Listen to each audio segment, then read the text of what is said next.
رضوی صاحب ماشاءاللہ آپ نے فقہ پر بہت قلم چلایا ہے اور ہم بھی آپ کی لکھی کتابیں پڑھتے ہیں اور علماء آپ کی تصانیف سے یقینی طور پہ واقف ہیں. یہ مسئلہ فقہ سے بھی تعلق رکھتا ہے اور پھر ظاہر فقہ بھی شریعت کے تحت ہے، تو یہ بڑا اہم مسئلہ ہے. اکثر ہم جب نماز پڑھتے ہیں تو اتحیات میں انگلی اٹھاتے ہیں شہادت کی، تو ہم نے اکثر قبلہ نماز میں دیکھا ہے کوئی کسی طرح اٹھا رہا انگلی، کوئی کس انداز میں، کوئی بار بار ہلا رہا ہے، کوئی ایک بار ہلاتا ہے، کوئی یہ بند کر لیتا ہے. تو اس میں چاہوں گا کہ یہ اس کا شرعی طریقہ کیا ہے انگلی اٹھانے کا؟ بسم اللہ الرحمن الرحیم. شک ایک تو اس کا طریقہ آسان جو ہمارے احناف کے نزدیک صحیح ہے، اس طرح ہے کہ یہ باقی انگلیوں کو بند کر کے صحیح ہے، صرف جو ہے وہ سبابہ کو اٹھائے. صحیح ہے. سبابہ مطلب؟ سبابہ کہتے ہیں یہ سبن سے ہے. صحیح ہے.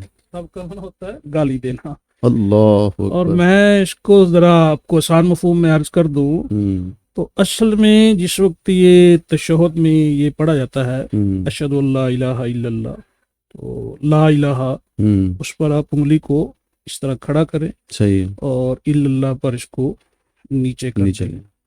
تو سبابہ کہنے کی وجہ یہ ہے کہ شیطان کو بڑی تکلیف ہوتی ہے اس وقت، بلکہ ایک حدیث میں ہے کہ جب آپ انگلی کھڑی کرتے ہو لا الہ پر تو یوں ہے جیسے شیطان کو آپ نے نیزہ مار دیا.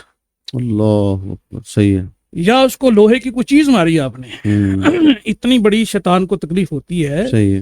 اور یہ جو لا الہ ہے یہ معبودان باطلہ کی نفی ہے. صحیح ہے.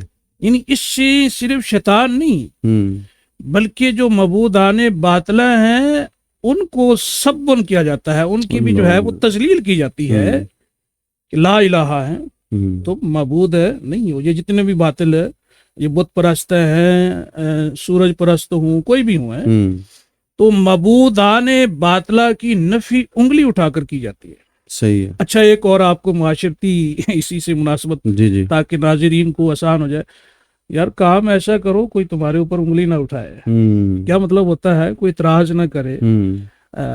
یا آپ کہتے ہو جی خبردار یہ ہمارے معزز علماء ہیں، اگر ان کے خلاف انگلی بھی اٹھی تو ہم اس کو کاٹ کے رکھ دیں گے. یہ انگلی کا لفظ استعمال ہوتا ہے ہمارے عرف میں. یہ دو طرح سے ہے جو میں نے عرض کر دیا.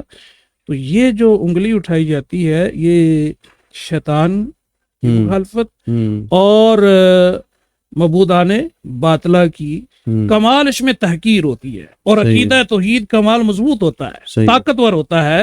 اس لیے یہ جو ہے سبابہ کا اہتمام کیا جاتا ہے.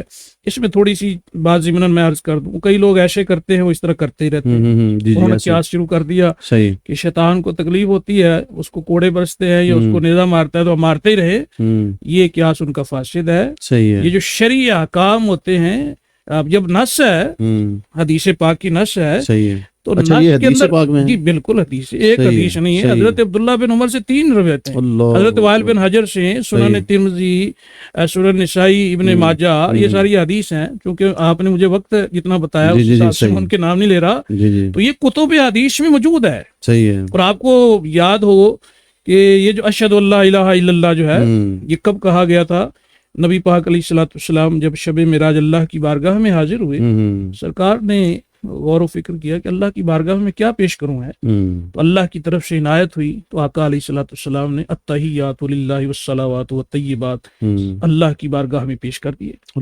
یا اللہ ہمارے پاس اس کے سوا کیا ہے، تیری بارگاہ میں یہ کلمات ہی پیش کرنے.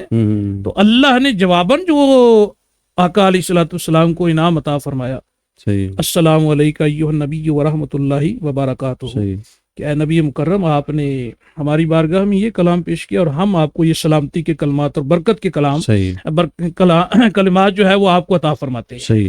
اللہ کی بارگاہ سے ہے. پھر آقا علیہ الصلوۃ والسلام کی رحمت دیکھیے، سرکار نے صرف اپنے لیے نہیں، پھر کیا کہا؟ السلام علینا وعلی عباد اللہ الصالحین. آقا علیہ الصلوۃ والسلام نے سب نیک بندوں میں اس سلام کو تقسیم فرما دیا. تو یہ تو شب معراج کی یہ بڑی خاص بات تھی. اور اس وقت جو فرشتے نے سنا اس نے کیا کمال بات ہے کہ اللہ کے محبوب نے بھی کمال کر دیا اپنے رب کی بارگاہ میں کلام پیش کرنے پر، اور اللہ نے عطا کر کے کمال کر دیا. اس نے پھر گواہی دی اس نے کہا اشہد ان لا الہ الا اللہ و اشہد ان محمد عبدہ و رسولہ. اس فرشتے نے گواہی دی ان کلمات کے ساتھ. یہ جو ہمارا پورا کا پورا تشہد بن گیا، جس کو ہم تشہد ابن مسعود رضی اللہ تعالیٰ عنہ کہتے ہیں، اور سب یہی پڑھتے ہیں نماز میں. تو یہ اتنی کمال بات ہے، اور یہ اس میں انگلی کا بڑا کردار ہے، اور بڑی کمال چیز ہے یہ.